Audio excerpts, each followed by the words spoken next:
Ever since uploading both parts of my top 10 extinct American steam locomotives, they've become two of my most popular and successful uploads despite audio issues and the fact that I was, well, a rookie to this activity based on how I talked. With a commenter or two having suggested me to do a list for British ones, I've decided to accept the request since I too have interest in British steam locomotives. As a matter of fact, besides the US in which I live in, I have also taken interest in steam locomotives from Canada, the UK, and China. I will point out that some of my picks are getting the new build treatment but are not finished as of the making of this video. I won't include classes like I really hate, like this, that, or these. I have a lot of LNER designs on mind, but I've made sure to pick at least one class from each of the big four railways or a predecessor of one of them. With that said, this is my top 10 list of extinct British steam locomotives.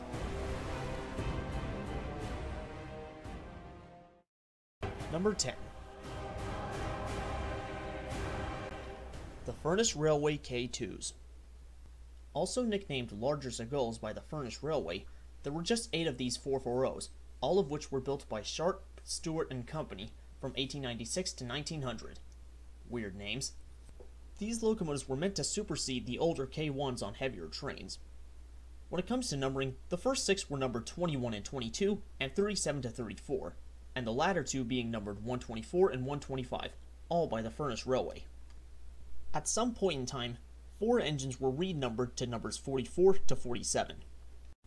After the FR was grouped into the LMS in 1923, the K2s were renumbered to 10-134 to 10-142 by the LMS. The LMS is where they made their final stand, pulling secondary passenger and freight trains on the home turf between Barrow-in-Furness and Whitehaven until eventually being withdrawn from 1929 to 1931. Afterward, all of the K2s were scrapped. And of course the K2s would eventually become the most well known for the bases of Edward from Thomas and Friends.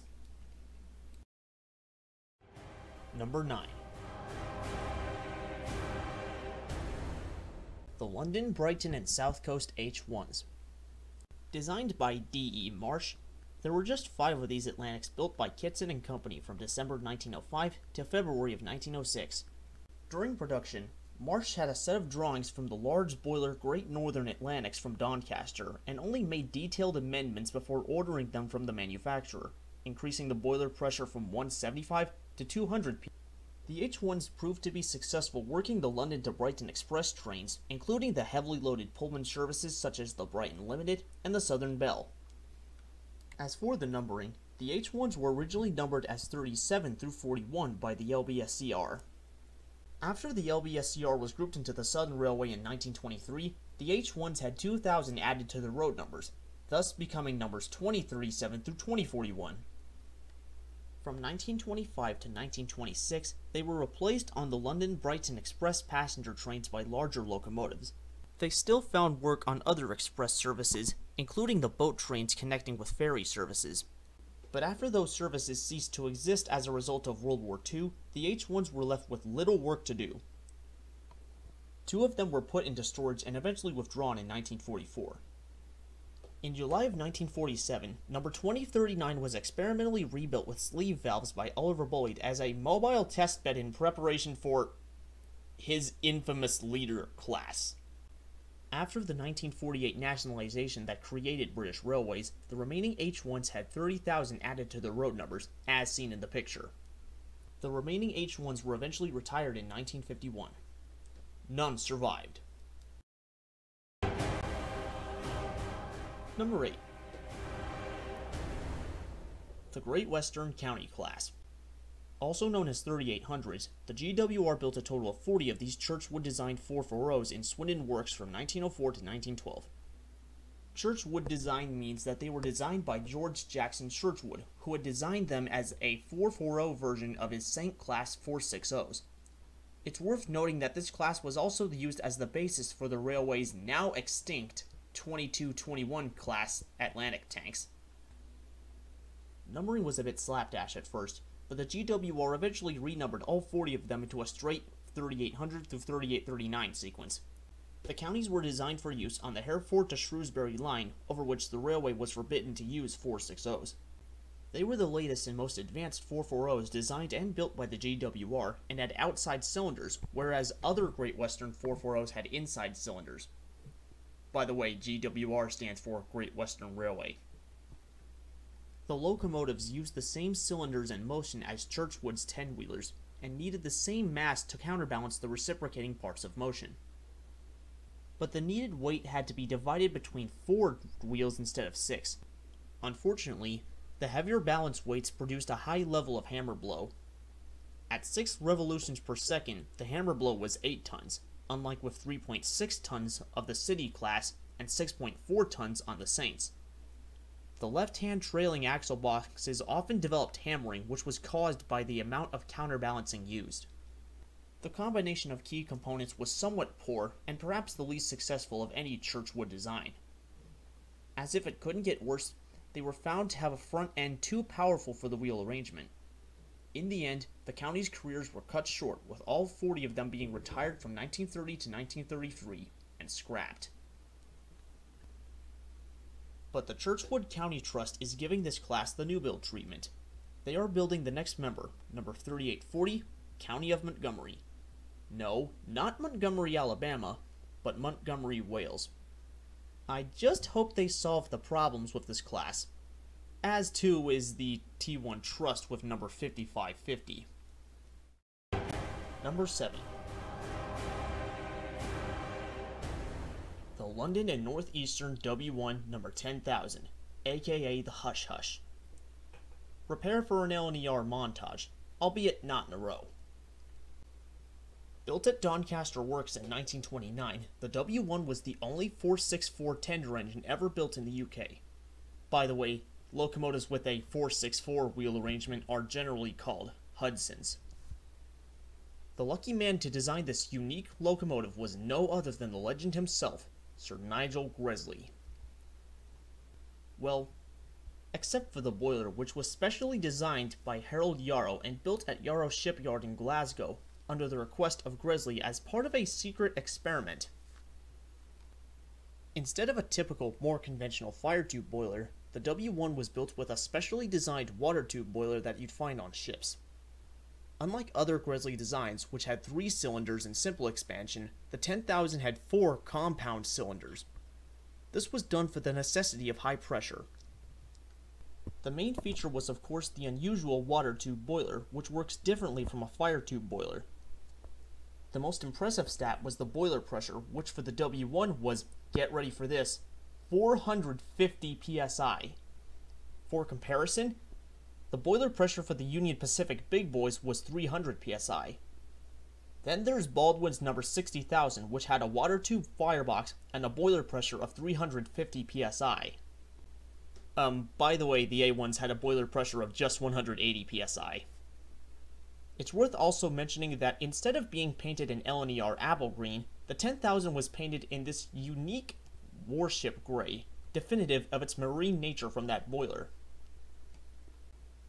Unfortunately, the W1's boiler became the engine's biggest problem. It simply couldn't meet the standards of the more conventional fire tube boiler.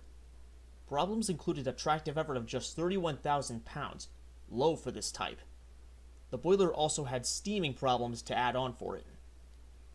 After being deemed unsuccessful in 1936, the W1 was taken back to Doncaster Works and rebuilt into a more conventional Gresley locomotive. Among the changes were turning it into a simple expansion 3-cylinder locomotive with Gresley internal valve gear, and replacing the old water tube boiler with a more conventional fire tube boiler. In addition, the W1 was given the same streamlining as the newly introduced A4 Pacifics and retained its 464 wheel arrangement. From this point on, it was basically a Hudson version of an A4. After being rebuilt, the W1 continued its service on the LNER as LNER 10,000, later the Eastern Region of British Railways as BR 60700, pulling heavy express passenger trains until being retired in 1959. Although 6 A4 Pacifics survived beyond the days of steam, the W1 was not so lucky, being cut up in the aftermath, leaving only its BR number plate and tender behind. The W1's tender is now used behind A4 Pacific 4448/6009, Union of South Africa. Number 6. The LMS Turbomotive. AKA LMS 6202, this was a modified Princess Royal Pacific designed by William Stanier and built by the LMS Crew Works in 1935.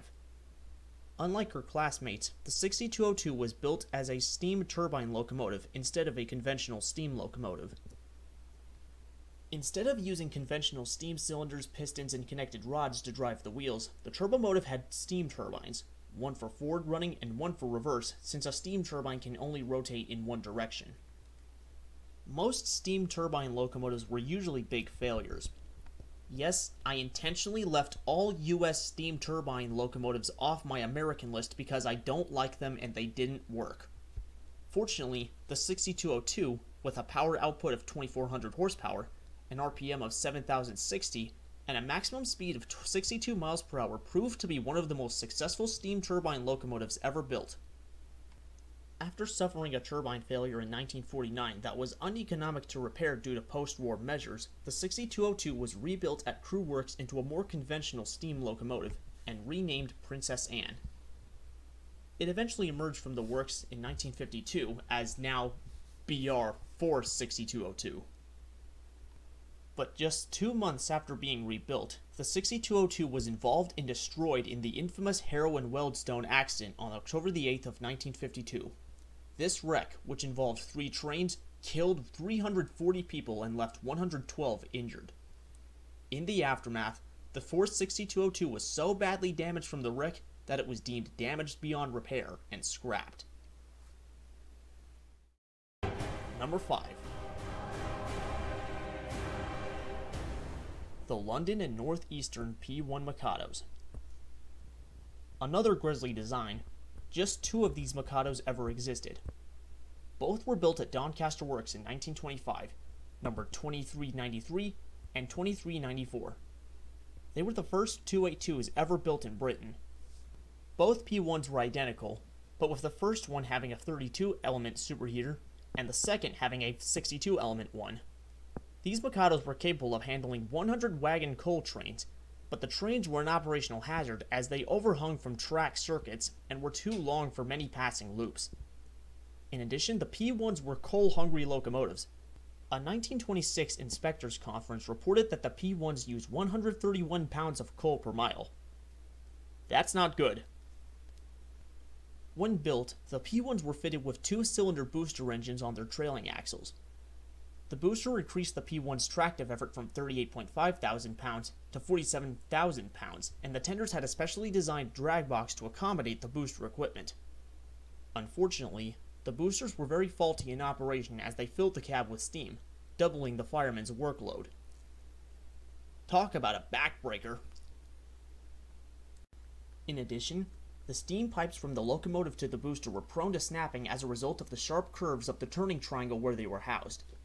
The boosters were ultimately removed from the 2394 and 2393 in 1938 and 37 respectively. The P1s were used between the New England and Fermi Park as it was the only route they could operate on. Due to being coal-hungry and their trains being too long for many passing loops mentioned earlier, the P1s were deemed uneconomic. In 1934, the 2394 was used for an experiment on a semi-fast passenger train from King's Cross to Peterborough as part of development for the latter P2 Mikados. Despite reaching a maximum speed of 105 kilometers per hour, this put too much stress on the engine's fireman. The fireman later commented that he was thankful to not have been going beyond Peterborough. I mean, when you think about it, these poor British crews aren't adapted to locomotives of this size or bigger like we have in the USA or Canada, for example. Due to the reduction of heavy freight trains following the Second World War, Gresley's successor, Edward Thompson, who was now chief mechanical engineer, had both engines withdrawn in July of 1945 and scrapped. The P1s were the first Gresley products to be intentionally scrapped because of him. We haven't seen the last of Thompson's actions on this list.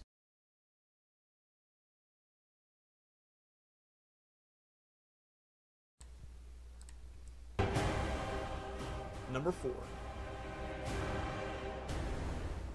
The LNER Claude Hamiltons. Not a Gresley product this time, nor an LNER original design. From 1900 to 1923, 121 of these 440s were built by the Great Eastern Railway at Stratford Works. The Great Eastern Railway, or GER for short, was one of several railways that was merged with several others to form the London and North Eastern Railway as part of the 1923 Grouping Act. These 440s were designed by James Holden and Alfred John Hill. They were classified as S46s, D56, and H88 by the GER. After the GER merged into the LNER in 1923, the engines were reclassified as D14s, 15s, and 16s. As for the nickname Claude Hamilton, the engines were nicknamed this after the pioneer of the class, Claude Hamilton, aka GER 1900/LNER 8900. By the way, the 120 locomotives of this class were built in 12 batches of 10, but not before the prototype engine. As for both GER and LNER numbering, it's pretty much reversed, as seen in the picture. During the Gresley days of the LNER, many of the Claude Hamiltons received upgrades from Sir Nigel Gresley. These included fireboxes and pistons typical of Gresley designs. In that same period, two of these engines, numbers 8783 and 8787, got the privilege to pull the Royal Train. This would later play a role in the future of one of these two. In 1946, the Claude Hamiltons were renumbered to 2500 through 2620 as part of Edward Thompson's renumbering schemes, probably because a lot of LNER numbering was all over the place. We'll get more into Thompson later on the list, folks. After the 1948 nationalization that created BR, the Claude Hamiltons had 60,000 added to their road numbers, and so they became numbers 62500 through 62620. Withdrawal of the class began in 1945, and the last engine was out of service by 1960 in favor of diesels. Not a single Claude Hamilton escaped the cutter's torch. Fortunately, the Claude Hamilton Locomotive Group was formed some time ago with the intention of building a full-scale replica of a Claude Hamilton. The engine in question is a replica of number 8783 and will be named Phoenix. And even more fortunately for the LNER fans, Phoenix will be painted apple green with its LNER number. I just wish Scotsman was like this. Number 3. The Great Western Night Owls. Also known as 4700s, there were just 9 of these 280 consolidations built from 1919 to 1923 at Swindon Works. These were designed by George Jackson Churchwood and numbered 4700 through 4708. After the First World War, the Great Western Railway needed a larger locomotive than their successful 4300 class Moguls for express goods trains. They considered a smaller version of the Saint class 10-wheelers, but Churchwood wanted a 280 instead. The answer was the 4700 class. These consolidations were used to haul fast overnight freight trains on the GWR lines. Maybe that's how they got the nickname Night Owls. But in their later years, they were used on heavy passenger trains during the summer months. In case you're wondering about BR numbers, the Great Western Railway did not get subjected to a region-wide renumbering scheme after the 1948 nationalization that merged the GWR, Southern, LMS, and LNER into British Railways. So when the 1948 nationalization came, every class of Great Western steam locomotives were simply just relettered as BR locomotives and didn't have a multiple of 10,000 added to their road numbers. The Night Owls served the remainder of their careers with BR until all of them were decommissioned from 1962 to 64. They were all cut up afterward. Fortunately, the Great Western Society has also given this class the new build treatment. They are building the next locomotive in the sequence, number 4709. It is being built from a mixture of new and recycled parts from 3 locomotives. The 4709 is currently under construction at Llandgullen, where other new build projects are underway. So like the majority of this list, the Night Owls won't be gone for long.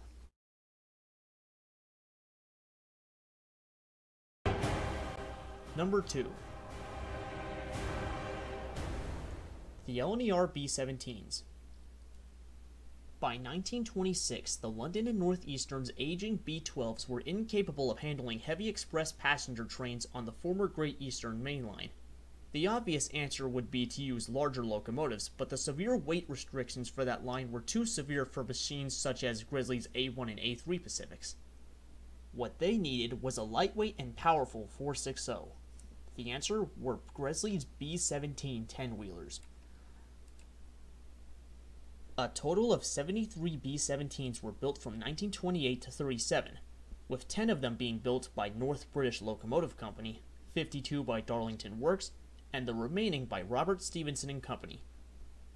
By the way, the LNER had them numbered from 2800 to 2872, and all of them had names. Why didn't they build them in Doncaster Works? They failed several times to satisfy Grizzly's specification. This led to the three companies mentioned earlier to build the B-17s instead. This is because the weight restrictions made it impossible for all three cylinders to drive the middle driving axle. As a result, they had to be designed as divided drive locomotives with the middle cylinder driving the leading axle and was positioned forward above the front bogie. The LNER had several modifications made to the B-17s. Even still, the design was problematic and the LNER eventually canceled a penalty clause in the original contract. Due to various parts being supplied by different companies, the B-17s were divided into 6 subclasses, those being B-17/1, 2, 3, and 4. In September of 1937, 2 B-17s, numbers 2859 Norwich City and 2870 Tottenham, were given the same streamlining as the A4 Pacifics and designated as B-17/5. The streamlining had little effect on the speed and it was eventually removed from both engines by 1951. Between 1943 and 57, most of the surviving B-17s were rebuilt with LNER 100A boilers with increased PSI and redesignated as B-17/6s. Between 1945 and 49, Edward Thompson rebuilt 10 B-17s into his 2-cylinder B-2s. No more were rebuilt thanks to Thompson's successful B-1 class. The remaining B-17s and B-2s were eventually renumbered from 1600 to 1672 by Thompson in 1946 before then having 60,000 added to their road numbers after the 1948 nationalization that formed British Railways, like I've mentioned several times at this point. BR eventually had the remaining B-17s decommissioned from 1952 to 60 and scrapped. The B-17s also won't be extinct for much longer, thanks to the B-17 Locomotive Trust, who is building the next member in the sequence, number 61673, which will be named Spirit of Sandringham. That BR number makes it sound like it'll be painted in BR green, but one of the B-17s was briefly painted in LNER apple green with its BR numbering and lettering. It's still unknown which livery the B-17 will wear once it is complete, and the decision for that is expected to be made near its completion. I just hope it's LNER apple green.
list of extinct British steam locomotives.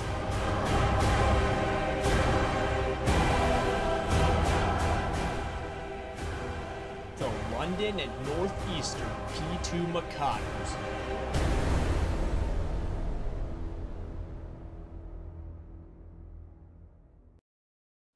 Yes, I'm that much of an LNER and Gresley guy. I say this because these are also Gresley designs. Developed from the P1s, there were just 6 built at Doncaster Works from 1934 to 36. These 6 were number 2001, Cock o' the North, 2002, Earl Marshall, 2003, Lord President, 2004, Mons Meg, 2005, Thane of Fire, and 2006, Wolf of Badenoch. Cock o' the North was fitted with Lenz rotary cam valve gear when built, while the rest were built with Walsharts and Gresley valve gear. Cock o' the North was eventually refitted with the latter in 1938. Unlike the P1s, the P2s were used to pull express passenger trains between Edinburgh and Aberdeen in Scotland. With their 282 wheel arrangement and a tractive effort of 43,000 pounds, the P2s were the largest and most powerful passenger steam locomotives ever built in the UK.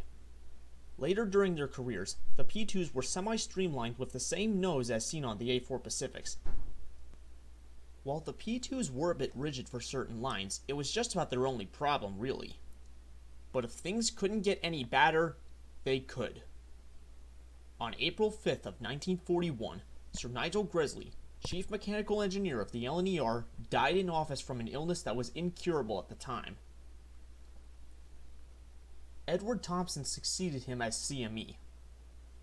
This is where things started to get worser as the Second World War caused reliability problems from the P2s. In addition, Thompson decided that the P2s needed to be more flexible and had all 6 of them retired from 1943 to 44.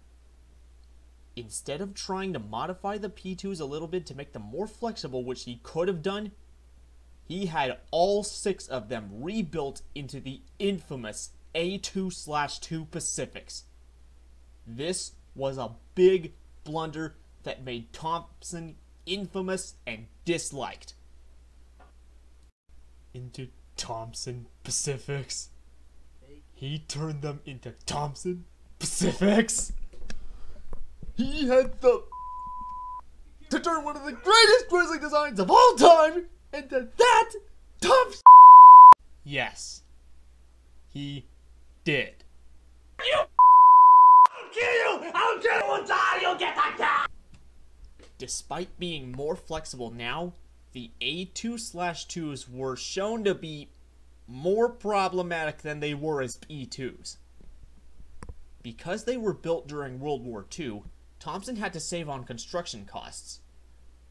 So he decided to reuse the original connecting rods from the P2s. Okay. He had the external steam cylinders pushed back for the external connecting rod to connect from the external cylinders to the driving wheels on the second driving axle, while the internal cylinder was not pushed back, and the middle connecting rod was connected between the middle cylinders and the first driving axle. No! No! Does not compute! Does not compute! It does not compute! I think so! Pushing the external steam cylinders back had been done before, but on the locomotive classes shown in this picture, they were somewhat covering the rear leading axles, but on the A2/2s, it sat right behind the bogie. Why didn't Thompson just keep the external cylinders in their normal position and have all 3 cylinders power the first driving axle? The same driving axle as in. What he did was ridiculous and foolish. Now, what was the result of this careless positioning? The A2/2s were prone to violent wheel slippage when starting, and because of this, they couldn't run on that main line between Edinburgh and Aberdeen anymore. In addition, they also suffered badly from frame movement, vibrating, and loose fittings. Sure, Thompson's other Pacifics shared the same atrocious/disgusting appearance, but they were mechanically successful, whereas the A2/2s were not. So, to recap. Edward Thompson. First, he was directly responsible for the scrapping of Gresley's P1s, which someone with a better heart would have saved, perhaps one or even both for display purposes. And then he ruined the P2s, one of Gresley's greatest designs, and turned all of them into that Thompson crap. I don't need to use the S-bomb and censor it to display how much I hate Thompson, because I hate Thompson Pacifics just as much as the Joel Schumacher Batman films, and way, way more than the Amazing Spider-Man movies. Anybody would have rather grown up with these locomotives in their P2 forms than their A2/2 Pacific forms. Rape my childhood, will you? You'll die! You will die! Edward Thompson retired from the LNER in 1946 and died on July the 15th of 1954 at the age of 73. Alright, my audiences, and you too, critic. What happened to the A2/2s? The A2/2s were renumbered as 501 through 506 by Thompson, and then renumbered to 60500 through 60506 by BR after its formation in 1948. The A2/2s were eventually withdrawn from 1951 to 1961, and without surprise, all of them were scrapped for good. So there, critic, your wish for these things to be gone came 50 years ago. Why? Because this film is so terrible, so horrific, and so god-awfulully bad that there's only one word that could possibly sum it up. You wanna know what that word is? I'll tell you. It's super crap horrific, XBL bullshit. Film so bad the censors really ought to go and pull it. Sadly, there's not many words that only rhyme with bullshit. Super crap horrific, XBL bullshit. Fuck it alive, fuck it alive. Here's a film that's so awful, I'd rather have a guy come circumcise me with an axe and poke me in the eye. I'd rather drink a giant bowl of ape and monkey splooge, and there's another million things that I would rather do. Super crap horrific, XBL bullshit. Film so bad the censors really ought to go and pull it. Sadly, there's not many words that only rhyme with bullshit. Super crap horrific, XBL bullshit.